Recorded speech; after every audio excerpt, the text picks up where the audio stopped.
feeling? Somebody's had their coffee. How was the concert? Woo is not an answer. I was looking for good or bad. Fantastic! Well, now I can understand what you're saying because you're all saying different words at the same time. Just kidding. What's it? Awesome. I heard that. Amazing, fantastic, awesome. That all works. Something has happened since we saw you last. We have premiered season 15.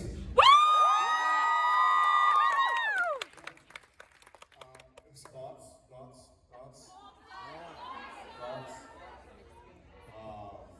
Well, I'm sad because it was our last ever season premiere.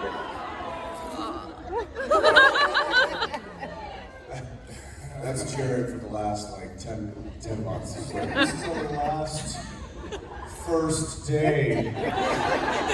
This is our last ever penultimate finale. This is our last summer hiatus. Last Labor Day together. I'm on cancer. I'm a bit emotional, so yeah. This is our last ever first con after the premiere. Yes. And we've got so much further to go. We got some cool stuff going on too. Yeah, we do. We are basically smack dab in the middle of episode 8 filming. Yeah. So we know some shit that's going on now. Tease. Okay, so it turns out it was all a dream. We saw that version. Well, I would refuse to shoot that episode. We've been in Dallas the whole time. Not gonna happen. But thrilled to be here. This has always been a special. Toronto on Canadian Thanksgiving has kind of been a staple, a trope of our lives. And so it's cool to be here. And it's cool weather-wise to be here because it's 90 degrees in Texas. So happy to be here all around. Before we jabber, let's get to some questions. I see a fan. That was fast. That's some ninja shit going on. Hi. I was wondering if for the finale episode, if we could get Jensen to sing Brother. I was wondering the same thing. Thank you. Next question. Yeah, the finale episode is just going to be It's just a concert. I watched those two. just a full-on music video. That's yeah. I don't know. We should use that song regardless in the show. It's apropos. Yeah, we're a long ways away from shooting that episode, so just cool it. By the way, that also explains a lot about who Jensen is and who I am. I've been crying about the finale for years, and he's been like, "We're not there yet. We're not there yet." Got some months. I mean, who knows? We may actually have an actual apocalypse and never actually get to shoot the finale. So let's not talk about it. Wouldn't that be awesome? Like the zombie apocalypse happening. I'm so Serious ready so that for we it. know. I agree. I really am. I don't have a bunker built to do. I'm so ready for an actual zombie apocalypse. I don't know. I mean, it's spending 14 years on a show that prepares you for it. But anyway, yeah, the show's, the end show, the final show is a ways away, so I'm not thinking about it just yet. Yes. Yeah. Okay, Wait, you got a mic coming right there. There you go. Then we can all hear you. Hi guys. I just wanted to ask you what inspired you guys, or who inspired you guys to become actors? Oh wow. That's a good question. I wanted to be famous when I was in middle school because all the girls had a crush on JTT. But don't pretend you don't know who Jonathan Taylor Thomas is. You had the same poster I did.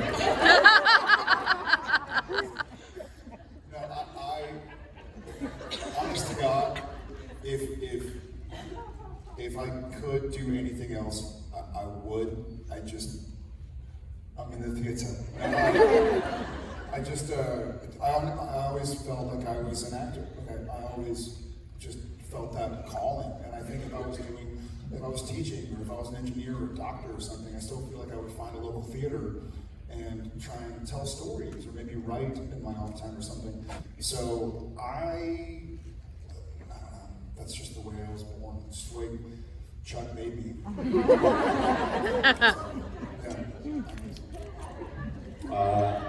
I think mine was just the apple didn't fall far from the tree. My father is in the business and had been since I was born, and he made his living doing commercials and voiceover work and various roles on shows like Dallas and Walker, Texas Ranger.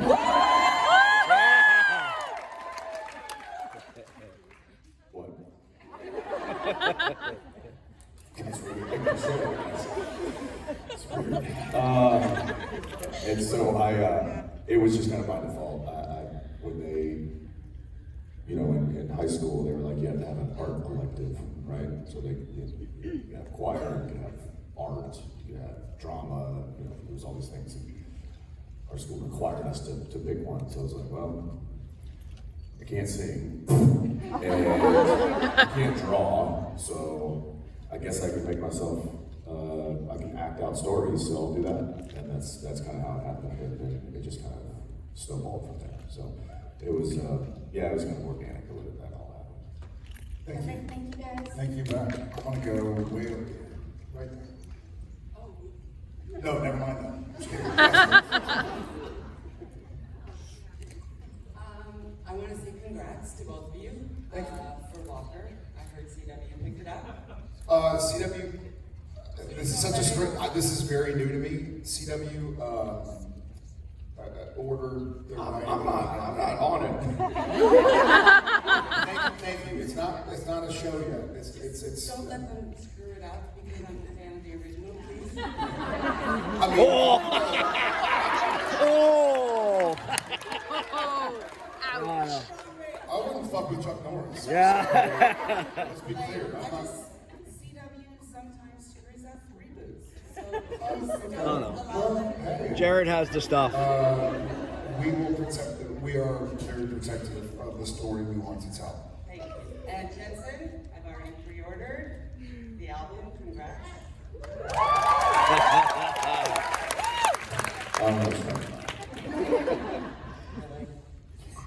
Well, I promise I have screwed that up. So,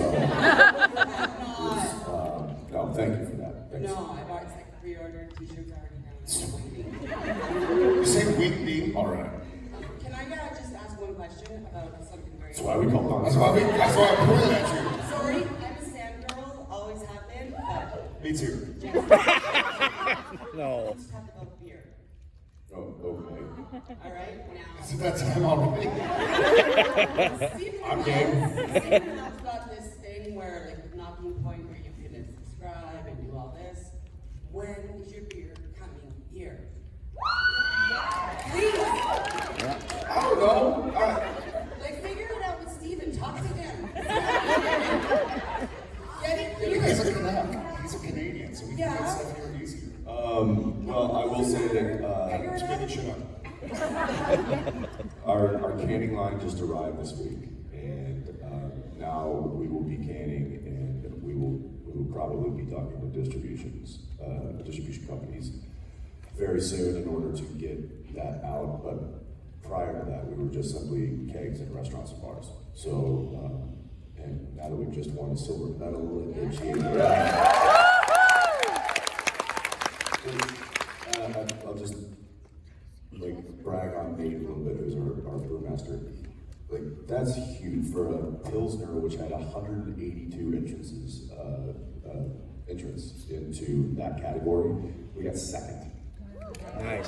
So that was really good. So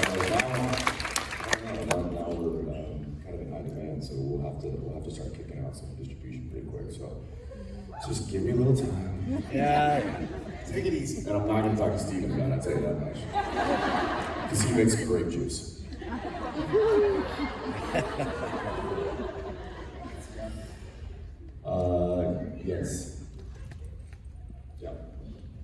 Rainbow.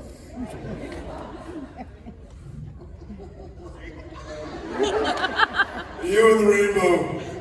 I'm having coffee. Good morning. Morning. So you guys lived this story before we experienced it, so you can't possibly experience it in the same way that I do and a lot of my friends do, which is in a loop.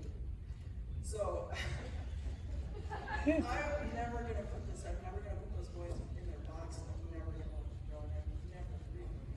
When you guys move down to places where you can actually do awards because you're not the counter, it's not.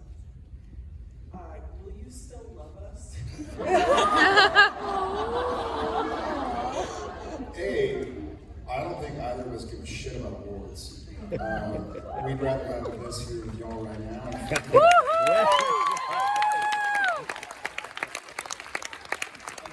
wouldn't trade this for something like my mantle anytime. This is the accolade, though. But having some people you don't know that really don't know much about you either say like, I'm not check a box, means so little compared to having people who actually care about the story, care about the people, care about each other, raise literally millions of dollars for charities over 15 years. Take your award and stick it.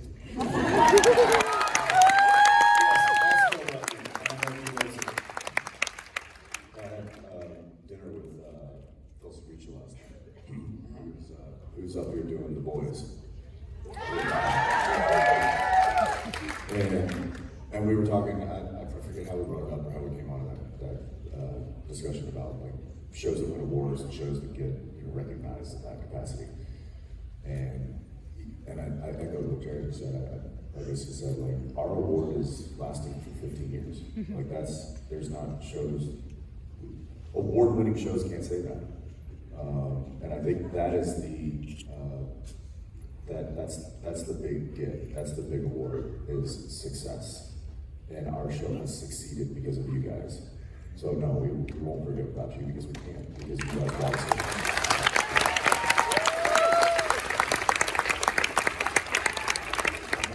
Yes. Would you show us your tag?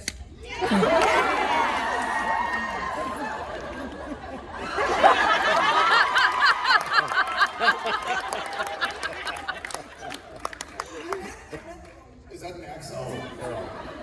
Let's be specific. Of course. Show me your tats. Never mind. Oh, never mind. She's about to. She's unbuttoning. You want to go first? Or you go first? Oh,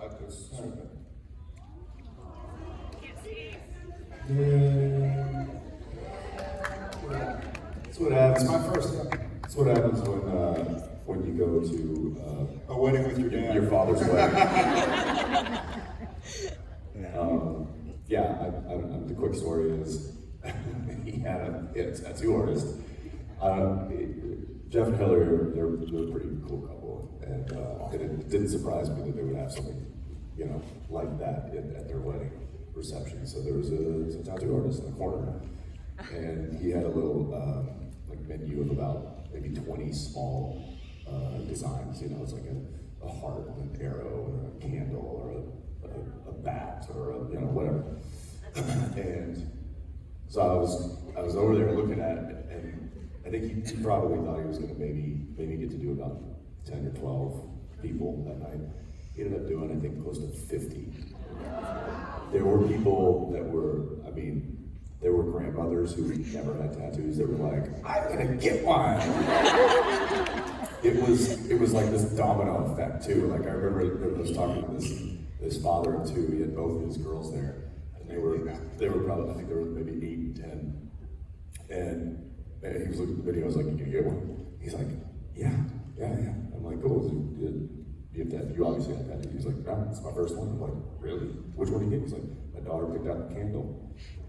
So, cut to, he's sitting there getting this candle put on his arm, and both his girls are just like, and they were like, So I was standing there, and Jeff comes up, and he's like, "Dude, you gonna get one?" And I was like, "I don't know." I was like, "Maybe." I was like, "The crown's kind of cool." And I didn't know that it was a basket crown. I was thinking like, oh, it was King of Mardi Gras this year, maybe I'll get the crown. And he's like, I'm gonna get that crown. I was like, oh no way, that was actually the one I was looking at. He's like, yeah, that's the only one that I asked them to put on the menu. I was like, oh, that's cool. He's like, dude, just get it too. And then around that time, Jared walks up. He's like, you guys get one? I'm like, yeah, I think we might do the crown. He's like, well, me too. I'm in.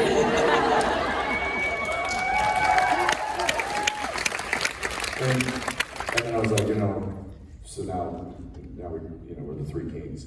We call ourselves. But also, Actually, calling this it's actually a W for Winchester. There's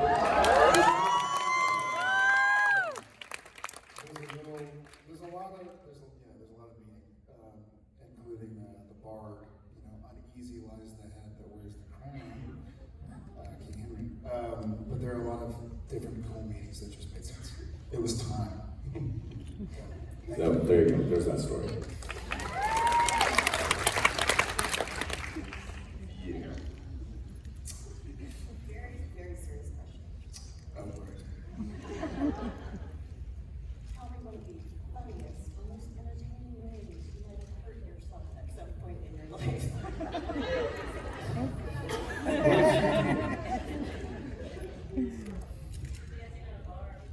You fell off a bar? Like full Coyote Ugly style? I've seen like videos of I don't want to party with you.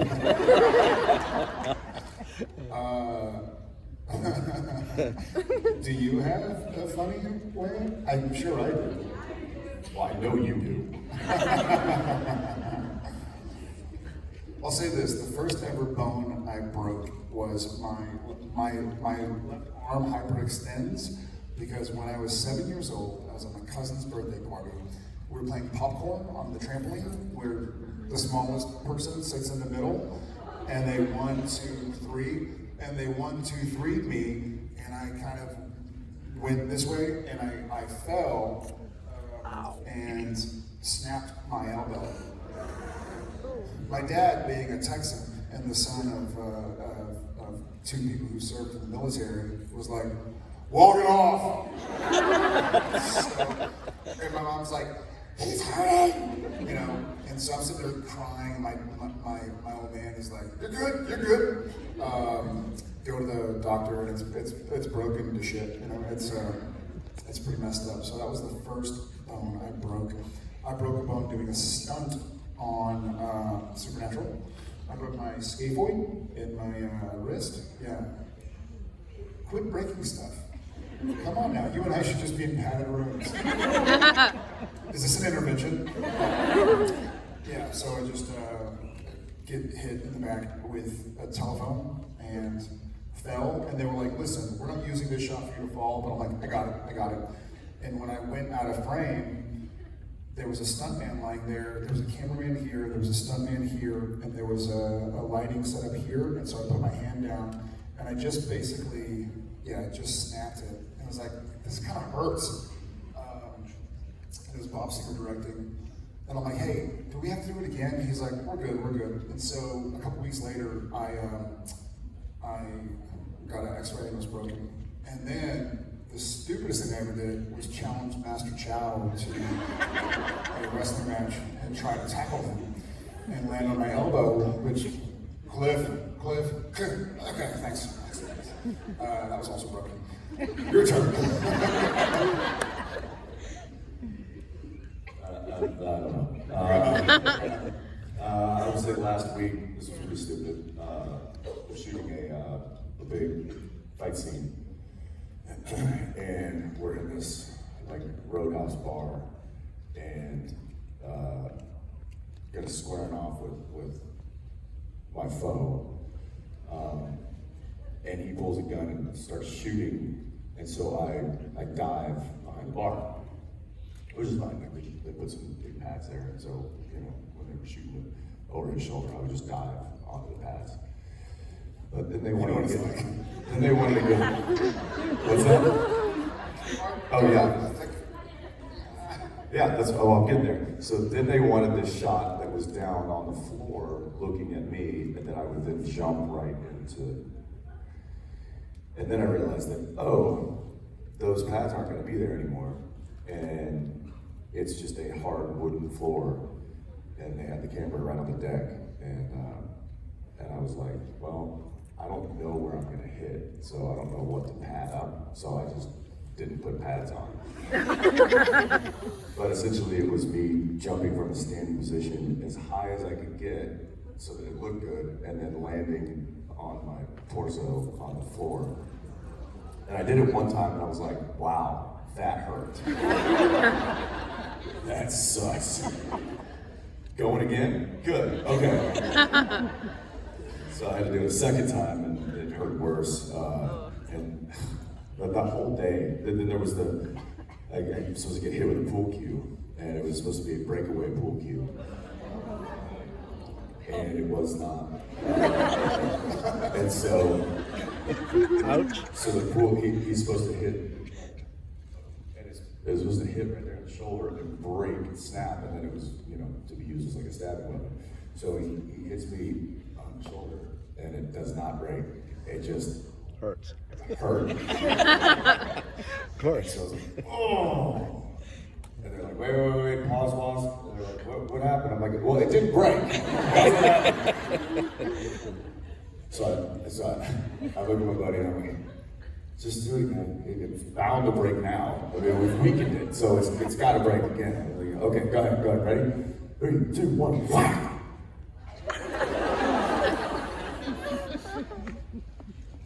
Not only did it not break, it hit, and because now it was slightly loose, it snapped around and whipped my entire back. So I had a welt going all the way across. You know when you get, I'd rather be punched than pinched because of the sting, right? And it was the sting. It was like one of those, I had to walk outside and walk it off because it was just like,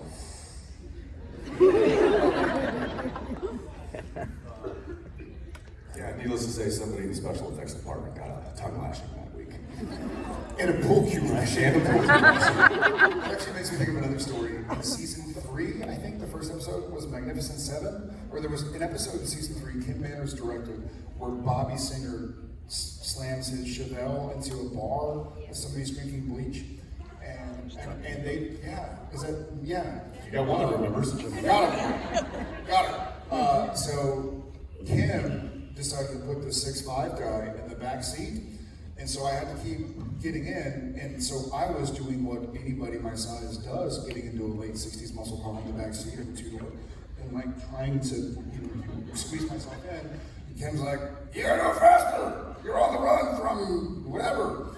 It's like, all right. And so I just basically started launching myself into the car, and I'm hitting my head on the windowsill, and there's no weather stripping on it, and I keep on going like, man, it hurts, whatever. He's like, all right, we gotta go again. So, all right.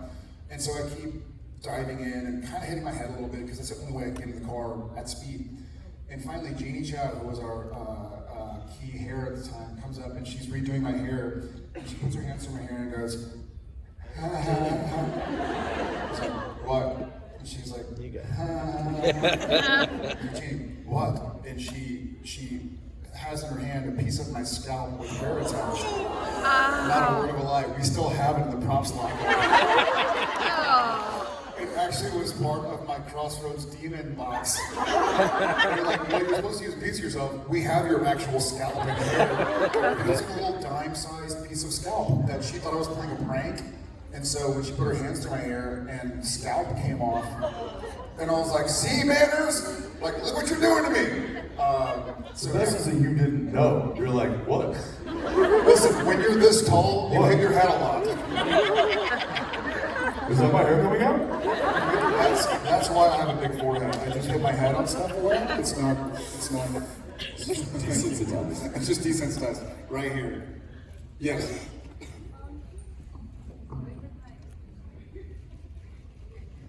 Good morning. So my question, I've been waiting like 2 years to ask you this. Okay, so in the beginning, when we're introduced to Jack, we see that Sam's more lenient towards him, he's more open, and then Dean's more resentful, hates him because Cass died, and then Marion got sent to that unlucky world, right? So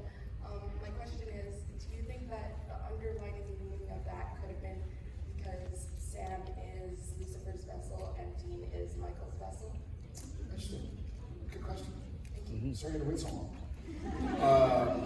I feel my motivation while doing it, that's a great angle. I didn't think about that specifically when I was doing it. Well, not directly. So when Sam was talking to Jack, Sam was speaking from a point and a place of also being different or flawed, having some different part, because Sam had the demon blood from 6 months old. I think 6 months old. So Sam saw a lot of himself in Jack, and maybe that was also part of Lucifer. Sam had made some mistakes, and he was trying to do the best he could. It wasn't Sam's fault, it wasn't Jack's fault. So Sam came from a place of empathy, possibly in part because of the Lucifer vessel thing. But I'm not sure about Ackles. No. All set. Not mine. Oh, these are easy. Use one word. No. Let's go all the way far back corner. Yeah. I love it. She's like, hands up, and I'm calling her. She's like, put your hands up.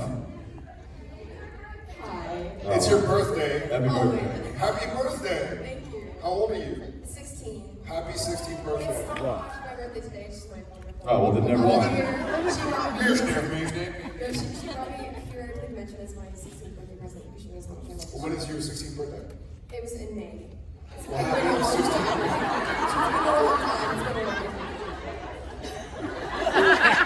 Happy belated. like it's her birthday because it's so long. There's 7 people up here going like, it's her birthday. It's in May. Literally the only month further away from your birthday is April. So you are like 5/6 of the maximum amount of time. May what? May 29th. Oh, how cool. He has some May 30th. And That is so cool. Yeah, my daughter was born. My brother, Jamie's too, that's cool. Mark Shepard, May 30th. All right. Birthday girl. What's your question? So we see in the show a lot whenever there's cowboys related to anything, Dean gets so excited and it's like so wonderful to see. Is there anything in real life that excites you guys like that? Cowboys. They took that right out of my own playbook. I don't know. What? I think the only thing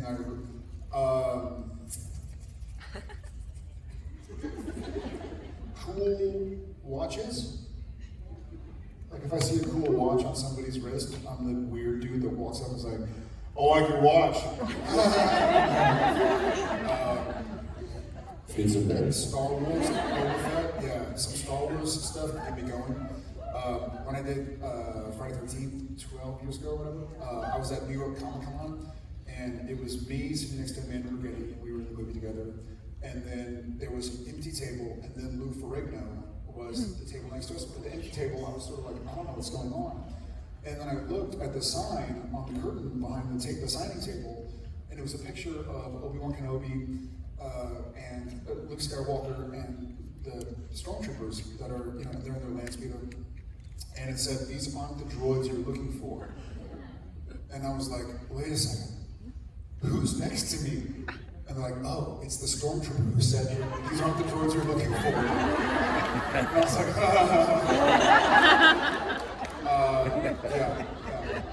yeah.